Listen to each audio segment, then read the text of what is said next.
Hi, I'm Kate. I'm here at Dominion and I'll be leading you through a 30-minute yoga practice. So let's get started. What you'll need is a yoga mat and maybe something cushy for your knees, and then maybe a block. And if you don't have that, you can always use a water bottle or a kettlebell or anything that's close by to bring the floor closer to you. So let's get started. Okay. Starting in a nice and comfortable seated position, see if you can now begin to slide the sides of the rib cage to the back so the upper glutes are rolling down to the ground. And if it feels safe for you to do so, please go ahead and close the eyes. Hands can rest on your knees, whether they are palms up or palms down. Take a nice deep inhale to begin with, and let go, great big sigh out. Continue to breathe like this. Every single inhale, your spine gets a little bit taller, and every exhale, we sink down just a little bit deeper. And as you breathe deep like this, let the day fall away from you. All the things that you need to do, all the things that you haven't done, they're not important, not right now. See if you can begin to nuzzle the chin down into the chest to start opening up into the back of your neck. And if it feels comfortable for you to do so, you can roll the head side to side. Start wiggling both into the fingers and your toes. You can even start to turn your wrists. And because it feels good, go ahead and take a nice deep stretch. Send the hands straight up above you so that you can quite literally yawn everything open. You can tip over to the right and to the left. If it feels comfortable, you can even grab your wrists as you float from one end to the other. All throughout the practice, if you find something that works for you, it's yours to have, and you can pause and stay there for a moment. Remember that I am just your guide and the practice is yours. Take a moment so that you can inhale nice and tall. And as you exhale, please turn face over to the right-hand side. Right hand settles behind you, left hand on top of the knee. Lengthen. And as you exhale, start to twist your way in a tad bit further. Your chin lifts with almost a sense of regality as you allow your left ear to fall over towards your left shoulder to stretch out the side of the neck all through the right-hand side. If it feels comfortable, turn your chin into your armpit or even down in towards your chest. Keep breathing deeply, and I'll keep reminding you of that breath throughout this class together. Head lifts, inhale, sweep your hands all the way back up. And as you exhale, we twist over to the second side. Settle the left fingertips behind you, right hand on top, lengthen. And as you exhale, start to twist in. For my super flexy friends, you can hold on rather tight with your right hand, but bend into the elbow to help twist your way in a little further. The chin lifts with a sense of regality, and the right ear falls over towards your right shoulder. And if it feels comfortable, nuzzle the chin down towards your own armpit or even down into the collarbones, pausing especially in the places that feel comfortable for you. Head lifts, inhale, sweep the hands up. And as you exhale, relax your hands down and start to climb forward upon all fours, tabletop position, please. Now, if your knees are quite sensitive, I would encourage you to roll up whatever clothing that you might have to help pad your knees out. Fan your hands out and set them underneath your shoulders. And with the next inhale, drop the belly, arc the heart, and turn your gaze up. And as you exhale, we're rounding, pressing your vertebrae. This is called cat-cow. Inhale, drop the belly, arc the heart. And as you exhale, we're rounding it out. You can feel free to stay just like this, moving up and down. But there are some of you who might wish to push the rib cages over to the right-hand side and over to the left-hand side. Remember that throughout yoga, there isn't really a right or wrong way to move, but there are different forms of alignment that changes even from school to school. As you cycle through the next 3 to 5 more, awakening the entirety of your spine, momentarily, I'll find you in a neutral tabletop position. Start to migrate the legs back behind you one at a time for plank position or a high push-up. Keeping your hands and feet where they are, lift the hips back and arrive into a downward facing dog, or this upside down V shape. You can bend one knee and then the other to start stretching out into the hamstrings. And if you're lucky, you'll even get the back of your calves. Push the mat away from you as if you had too much to eat at a supper table, while simultaneously tucking your lower 2 ribs into the body. Your ears will stay right in between your biceps so the head is slightly elevated. Take your time and look forward towards your hands. Bend deeply into both of the knees and step, walk, or hop your way to the top end of your mat. Inhale, halfway lift, the sternum reaches forward. And as you exhale, fold a whole lot deeper. Inhale, halfway lift. You can rest your hands on your shins or block or whatever you have. And exhale, fold even deeper. Last time, just like this, 3 is our magic number, friends. And as you exhale, fold deep and hold it right here. Your arms can dangle, but you can also hold on to opposite elbows or even crisscross your hands, which is my personal favorite. Let your head go and shake it up and down so the weight of your head creates traction or space in the cervical spine. Take a peek at your second and third toe. They should be roughly parallel to each other, though it doesn't have to be absolutely perfect. If you have any arm variations, please begin to release it. Bend generously into your knees so the quads take the work. Look forward and rise. Bring your hands all the way up into the ceiling and look up. And as you exhale, fold the hands back down the midline into prayer position. Take a nice deep inhale right here. And as you exhale, interlock your fingers and press the hands through to the bottom. Swing your hands all the way back up. Exhale. Please shift your body weight over to the right hand side so that we're squishing down into the right side body, but elongating the left one. Squeeze your tushy more than you feel that you need to protect into your low back. Come back into the center and exhale, tip over to your left hand side. Now we're squishing down into the left descending colon, working with the body's natural pathway. Keep squeezing your glutes to protect your low back. Bring your hands all the way back into the middle. Take a nice deep breath in. And as you exhale, dive forward, hinge at the hips. Halfway lift, sternum reaches. Let's plant the hands and step the feet back one at a time for plank or high push-up. You can absolutely drop down to knees if you'd like to. Take a nice deep breath in. And as you exhale, shift the weight forward by 2 inches and bend your elbows until you hit a 90 degree. Drop all the way down to the ground. Inhale, peel up. This is Cobra pose. And as you exhale, lower chest and chin back down. Inhale, peel up. 2 out of 3. Exhale, chest and chin down. Last one, and I'm holding you here. Inhale, up and pause.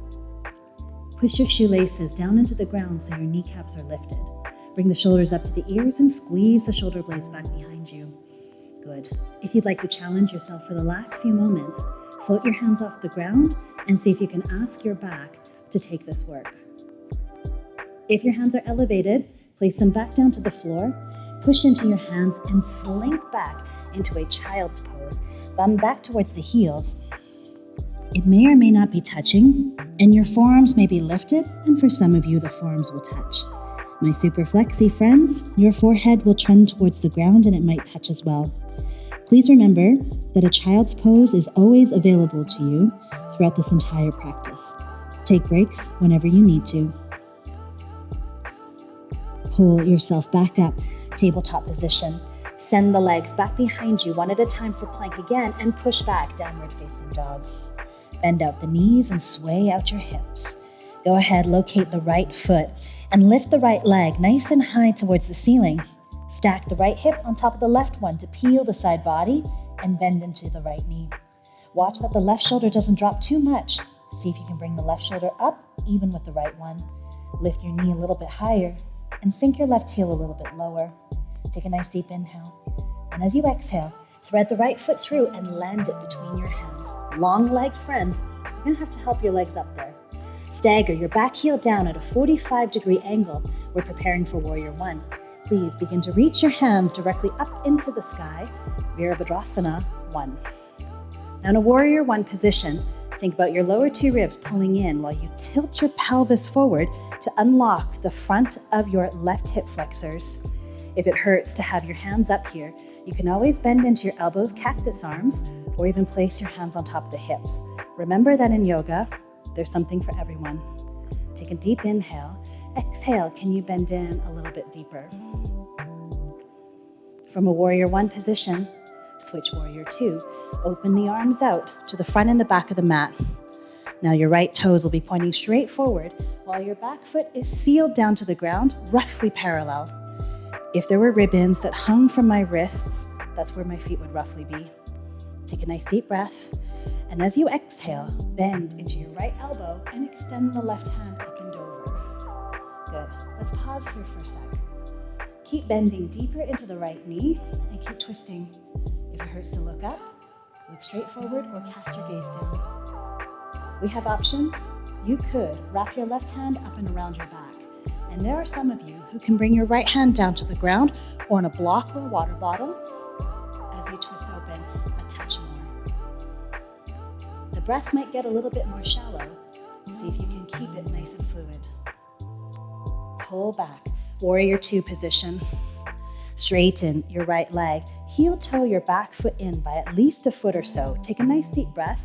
And as you exhale, reach to the front end of the mat as if there was something delicious up there that you wanted to grab, and then pivot into triangle pose. Same thing. If it hurts to look up, look straight forward or cast your gaze down.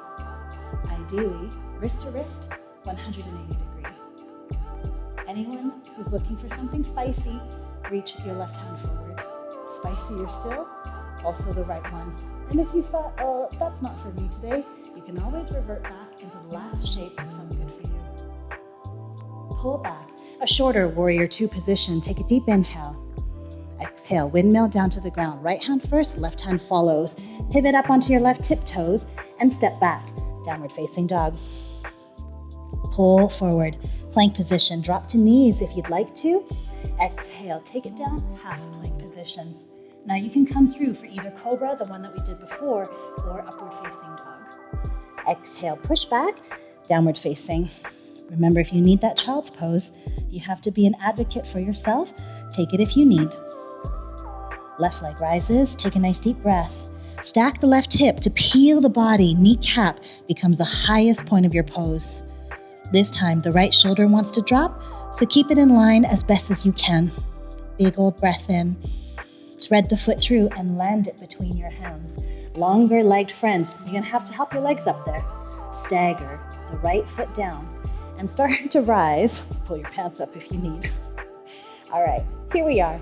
Lower two ribs are pulling as you bend deeper into this knee. Pinky fingers slightly turned into each other to keep nice neutral location of your shoulder girdle. As you continue to bend deeper into the left knee, what is more important is that you are pushing your pelvis forward to unlock the front of your right hip. Take a deep breath. Exhale, prepare to open warrior two. You'll notice that I'm increasing the stance here from warrior one to warrior two. Wrist to wrist, 180 degree. Take a big inhale. Exhale, bend into your left elbow and extend the right hand up and over. If you're comfortable here, you can stay. But anyone who wants to, wrap your right hand up and around your back. Anyone who wants to, left hand down to the ground, or put your hand on a block, or even a water bottle, or anything that lifts the floor closer to you. Twist open, breathe deeply. Finally, we pull back, warrior two position. Straighten your front leg. The back foot must heel toe in at least by a foot or so. Take a deep inhale. Exhale, drop for triangle pose. Wrist to wrist, 180 degree. The gaze will turn whatever feels the best for your neck. And if you're looking for something spicy, right hand forward. Spicier still, the left one also. Remember, if you are finding it hard to breathe, maybe back up the bus to the last place that felt okay. Pull back, a shorter warrior two stance. Take a deep breath. Exhale, windmill down to the floor. Left hand first, right hand follows you. Rock up onto your right tiptoes. Step back, downward facing dog. Pull forward, plank. Exhale, take it down, half plank. If you don't want to do this, go to child's pose immediately. Pull through for either cobra or up dog. Exhale, everybody back for child's pose. Slow down either your inhale or your exhale to help slow down your heart rate. A sip of water, if you need one, this is the perfect time to grab it And if you're ready, we'll step back into a downward facing dog right away. Optional. If you'd like to flow through vinyasa, half plank up dog, down dog, go ahead and insert that now. And if you wish to save your energy, stay right here and elevate your right leg once again. Stack the right hip, heel the body, take a deep inhale. And as you exhale, go ahead and thread the right knee through to the right wrist. This is called pigeon pose. The back leg is straight back behind you. Lengthen for a second. And as you exhale, begin to drape your body down towards the ground. Now, if you find that the body weight is shifting over to the right, this is where something is very handy to stick underneath your right hip to keep you nice and elevated. But if it's not necessary, you can always rest your forehead on top of a block or on top of stacked fists or even on top of stacked palms. I'll be holding you here for a little bit. If sensation dissipates, consider nudging the right shin a little more parallel to the front, provided that your hips are neither falling over to the right or to the left. This is especially good for so many of us who live in a North American society that sits for long periods of time or stands for long periods of time. As an extra option, you can stay just like this, or try to find your way into a quadricep stretch. The best way that I like to do it is to rest my left forearm down upon the ground and then to reach back with my right hand to hold onto my back foot. This will not be possible for everyone, so if you can only hold onto your pant leg, that's fine too. And if you do have a strap or a belt, you can always strap your foot in as well. Continue to bend the heel closer to your glutes if you do have hold of your back foot.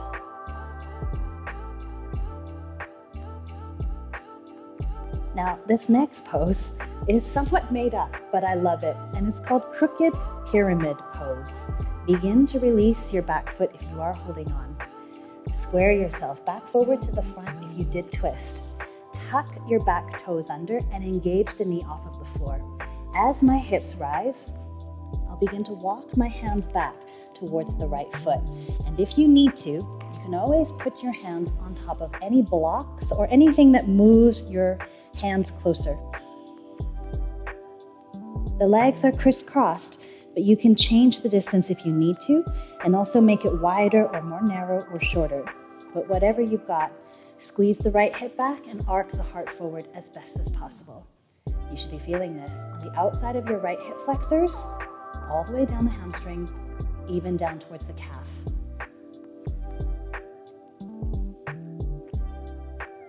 It's time to get to the other side. So if you do have anything bringing the floor closer to you, set that off to the side, plant the hands firm, back foot steps, right foot meets it. Vinyasa if you want to, half plank up dog, down dog. And if you don't want to, elevate your left leg. Stack the left hip, peel the body, and thread the left knee through to the left wrist. Take a moment so that you can settle yourself in. You'll notice that I'm scooting my right knee back a little. Lengthen. Exhale. Bring your forearms down if possible.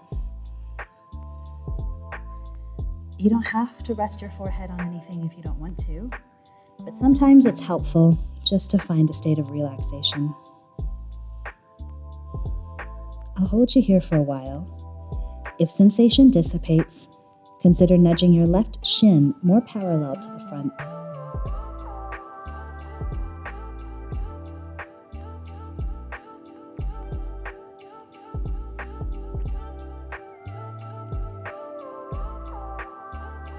Try it on for size. Potentially, you can rest your right forearm down to the floor and reach back with your left hand so that you can catch hold of the right leg. This is not always possible for everyone, so if you want to revert back to the last shape, that's okay. We'll sync up together as a collective. Those of you who do have the foot, try pulling the heel closer towards the glute by bending into your elbow.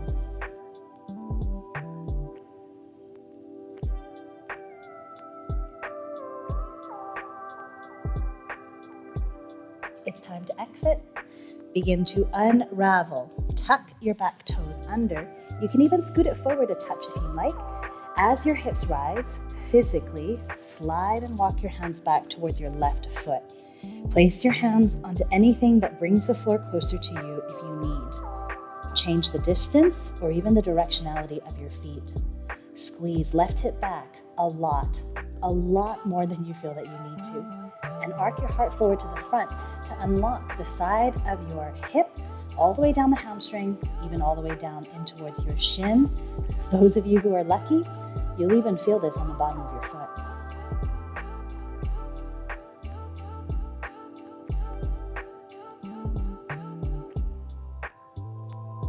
No rush.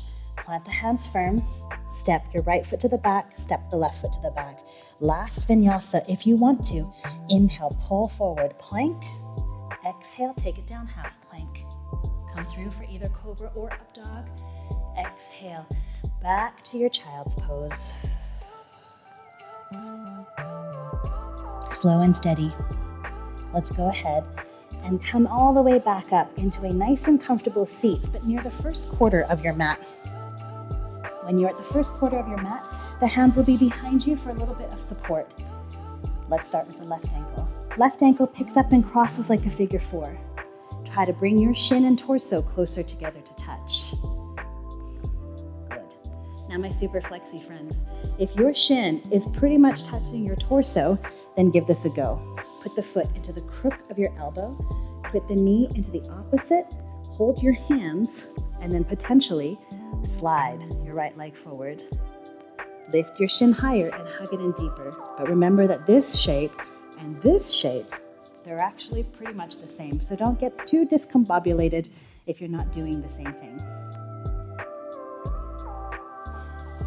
Now, if you did extend your leg, it's time to bend it back in.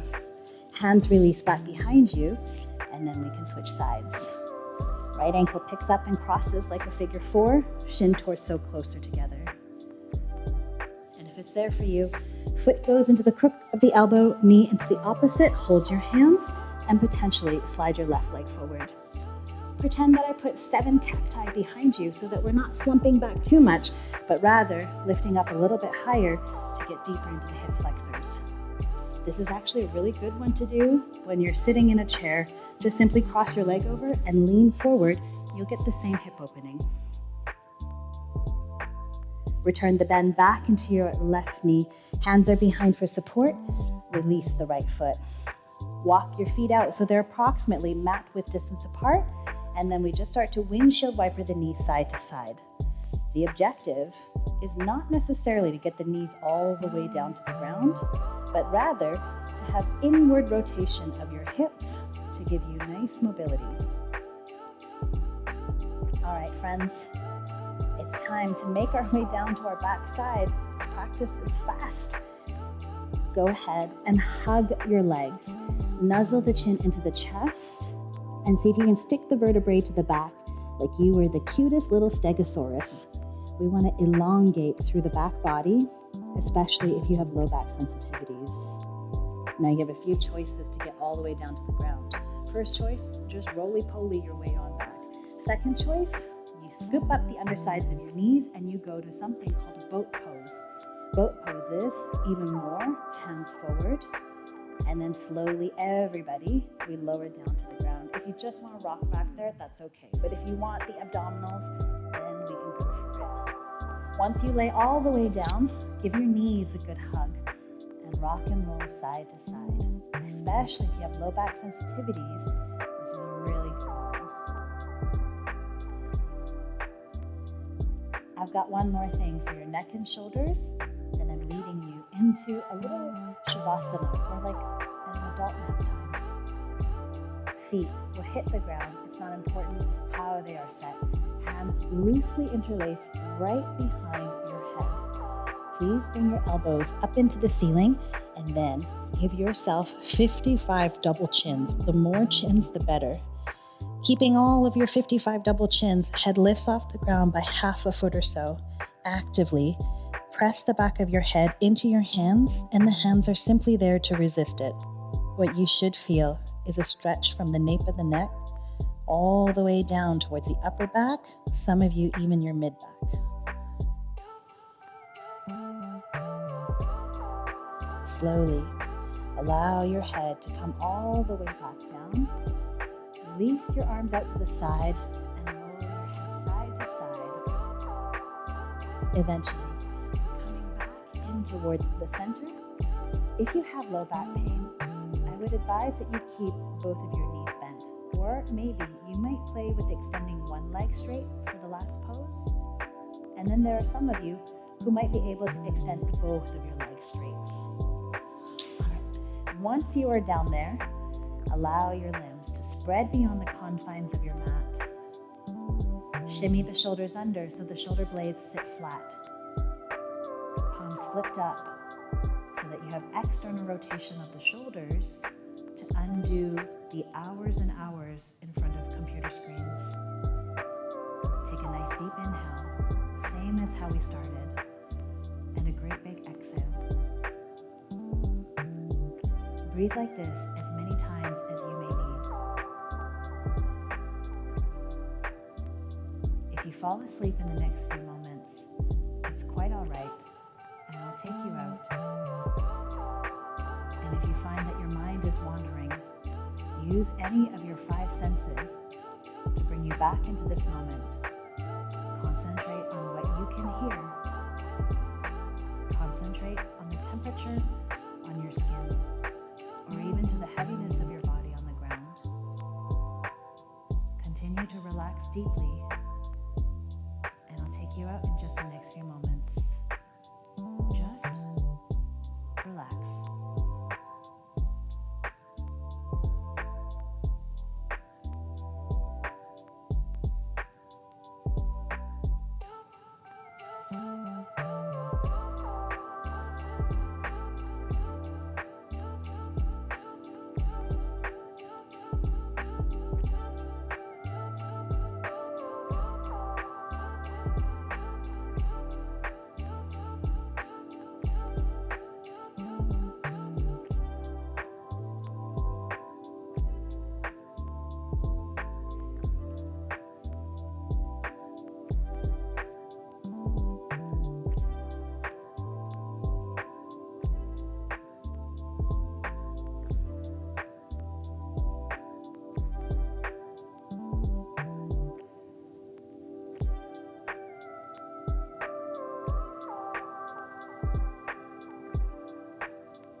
Please drink in a nice deep inhale and let go a great big sigh.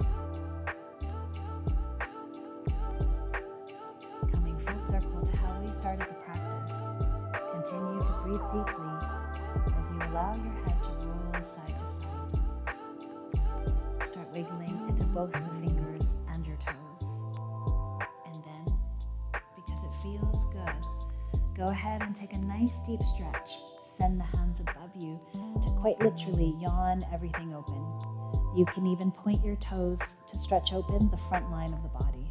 And if your mouth opens to yawn while you stretch this nice and deep, then that's totally fine. Now your knees are going to bend so that the soles of the feet will hit the ground so that you have stability and support. If you've been stressed out lately, roll over to your right hand side in a fetal position. And if you're tired today, looking for a touch of energy, please roll over to your left-hand side. It's not uncommon that you'd both be stressed out and tired, but your body's going to nudge you to the one direction. Hang out in a fetal position for just a moment, as if this is a conscious moment you are waking up to either continue the rest of the day or to close down your day. Use the help of your hands to press yourself up into a nice and comfortable seated position. Now, your hands can rest wherever you feel is most comfortable, whether that is in your lap, or one hand on the heart, or even both in any mudra that you prefer. Nuzzle the chin into your chest. It is important that you thank yourself for showing up. Be proud of everything that you have done and for everything that you will do. When we wish each other namaste, we say the inner good within me. It recognizes and acknowledges the inner good in you. So from the bottom of my heart to yours, I bow humbly